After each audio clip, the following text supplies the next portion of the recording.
Quando alguém fala em Dark Web, o que vem na sua cabeça? Provavelmente um monte de coisa de filme, né? Um lugar misterioso, perigoso, cheio de atividades ilegais. Mas, será que é só isso mesmo? Vamos juntos desvendar o que realmente existe nesse tal lado oculto da internet. Essa citação do Mike Bergman, o cara que inventou o termo Deep Web, é simplesmente perfeita para a gente começar. Pensa nisso. O que a gente usa no dia a dia com o Google é só a superfície. É como se a gente só conhecesse a espuminha da onda, sem fazer ideia do oceano gigantesco que tem lá embaixo. Então, para a gente entender onde a Dark Web se encaixa nessa história toda, primeiro a gente precisa dar uma olhada no mapa completo.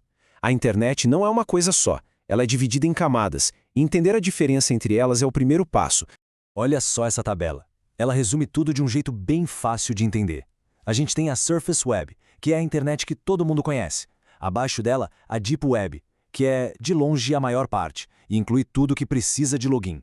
E, lá no cantinho, como uma partezinha bem específica da Deep Web, está a Dark Web, que foi construída para ser anônima.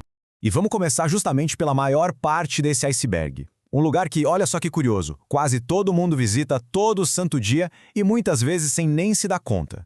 É isso mesmo. O ponto principal aqui é que a Deep Web não é, por natureza, um lugar sinistro. É simplesmente a web que não é indexada. É tudo aquilo que não aparece quando você faz uma busca no Google. Pensa bem, a sua caixa de entrada do e-mail, o extrato do seu banco online, a intranet da empresa onde você trabalha, artigos científicos de universidades, tudo isso faz parte da Deep Web. É a internet que precisa de uma senha, de uma permissão. É sobre privacidade, não sobre crime.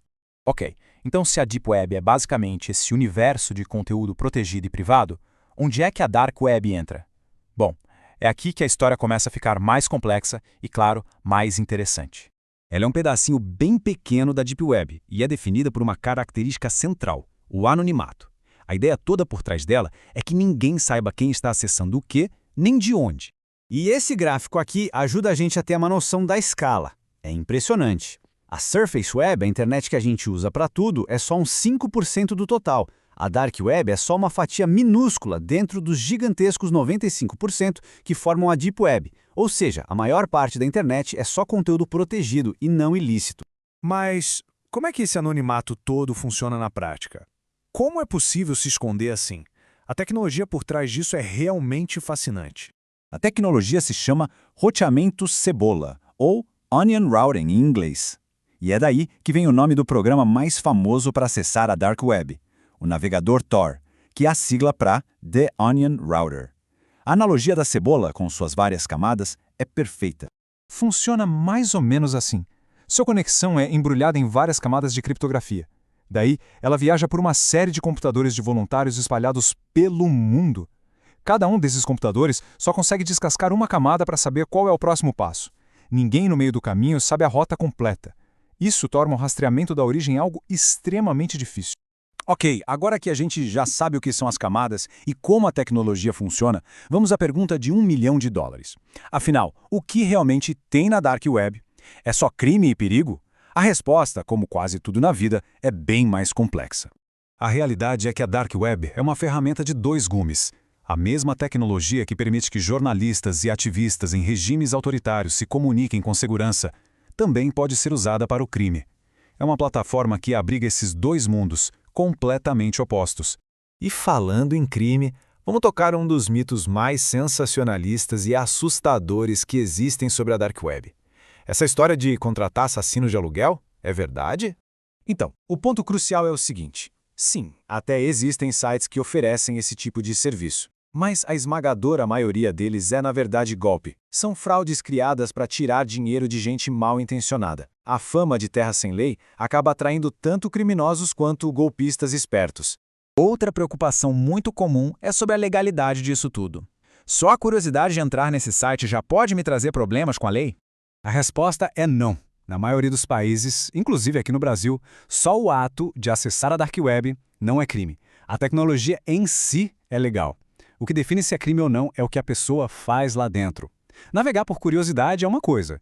Agora, comprar ou baixar material ilegal, aí sim a conversa é outra. Agora vamos para o que talvez seja o maior mito de todos. A ideia do anonimato perfeito, inquebrável. Muita gente acredita que uma vez dentro da rede Tor, a invisibilidade é total. Pois é, a verdade é bem mais complicada. Autoridades e hackers já desenvolveram vários métodos para tentar furar esse véu do anonimato. Seja analisando padrões de tráfego, controlando o último computador da conexão para espionar, ou até rastreando transações de criptomoedas. E claro, sempre existe o erro humano. A própria pessoa, por descuido, acaba revelando informações que a identificam. E então, depois de separar tantos mitos da realidade, qual a conclusão que a gente tira? Como a gente deve enxergar essa ferramenta tão poderosa e controversa? Ela não é um lugar do mal por natureza. Ela é uma tecnologia. E como toda ferramenta poderosa, sua natureza é definida pelo uso que se faz dela. Pensa numa faca. Ela pode ser usada para cortar o pão do café da manhã ou para cometer um crime. A ferramenta é a mesma. Isso tudo nos joga no meio de uma discussão fundamental hoje em dia. Num mundo onde a gente é cada vez mais vigiado, como é que a gente equilibra a necessidade legítima de ter privacidade com a necessidade da sociedade de ter segurança? É uma pergunta difícil, sem resposta fácil. E a gente quer muito saber o que vocês acham disso. Deixem aqui nos comentários a opinião de vocês. E aproveitem para dizer qual outro tema complexo vocês gostariam de ver a gente desvendando por aqui.